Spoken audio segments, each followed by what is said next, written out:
Hello and welcome to anyone and everyone who's decided to watch this video.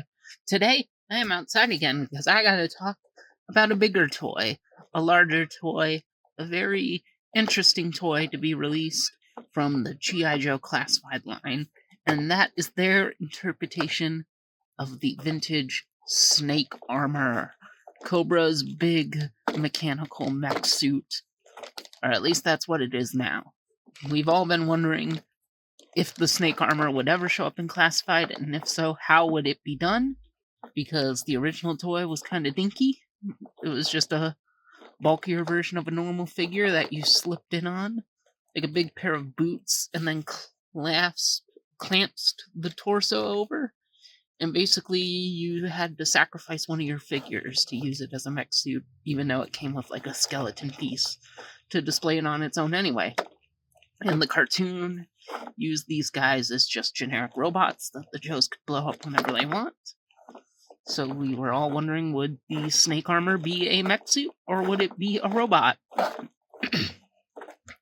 And, well, Hasbro did go with the original intention of making it a mech suit, and it is a big release. It is basically double the size of a figure here, maybe even a little bit bigger, because we got Grunt here for a comparison, and yeah, it's basically double sized, and it's actually pretty hollow, shockingly. I did not expect it to be this light, and it feels a little bit weird, because I like this toy, but I don't think it justifies the $80 price point it was sold at.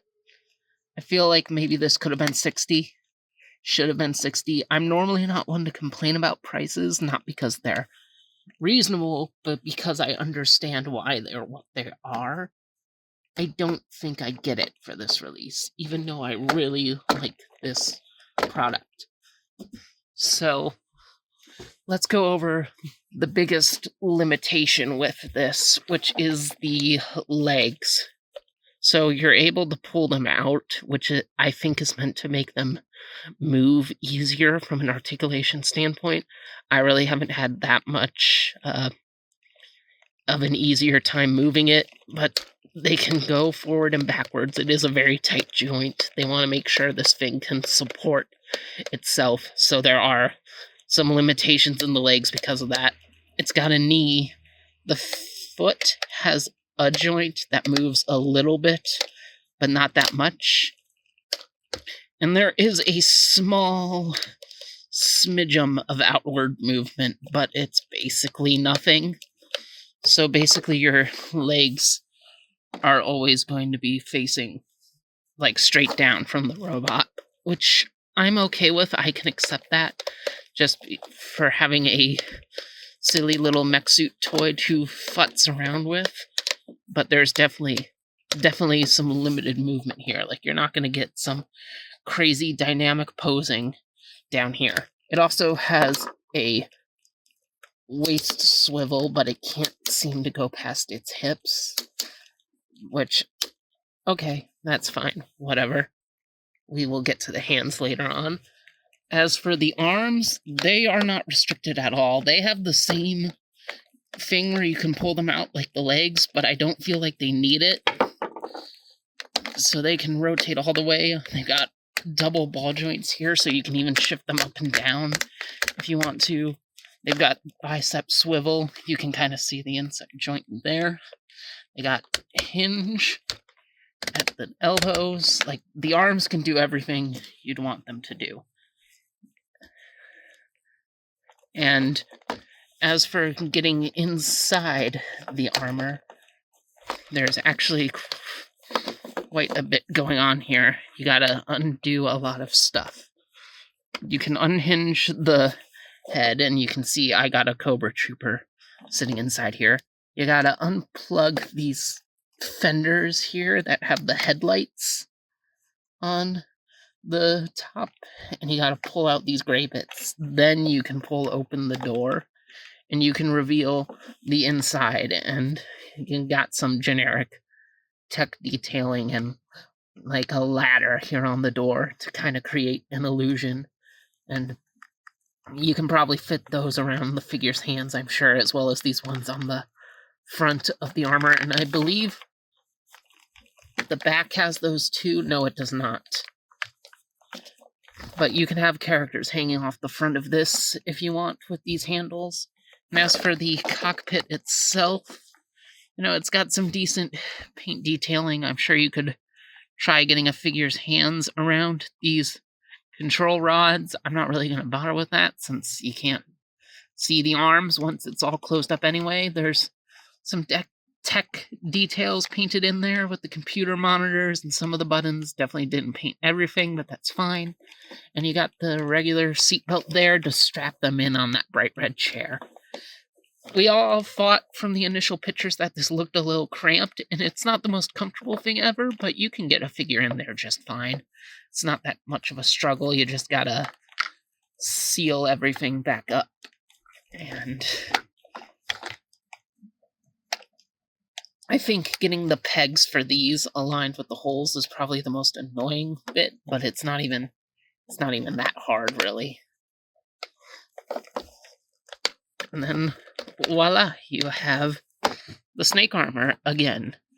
And, yeah, it's just a big white robot with some black, some reds, some golds, and some lettering there to give it some character. It'd be interesting to see if we get any of the repaints the snake armor has had over the years, because I know it's been done in a couple of different colors.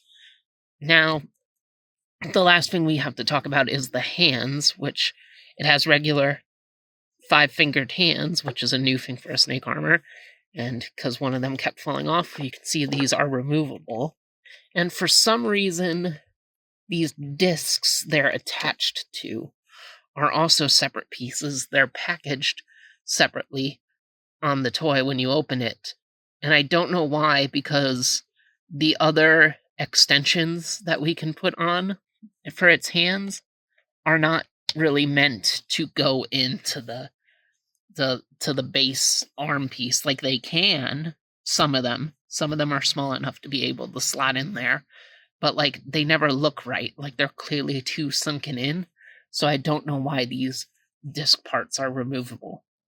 But as for alternate pieces, he's got a claw hand.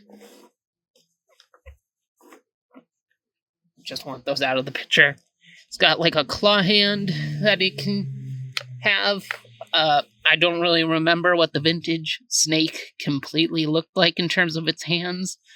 So I think the claw was on the original. I don't really think much about the snake armor until this classified one got announced. But you can kinda get it to hold Joe's. You have to finagle with it because it's not articulated.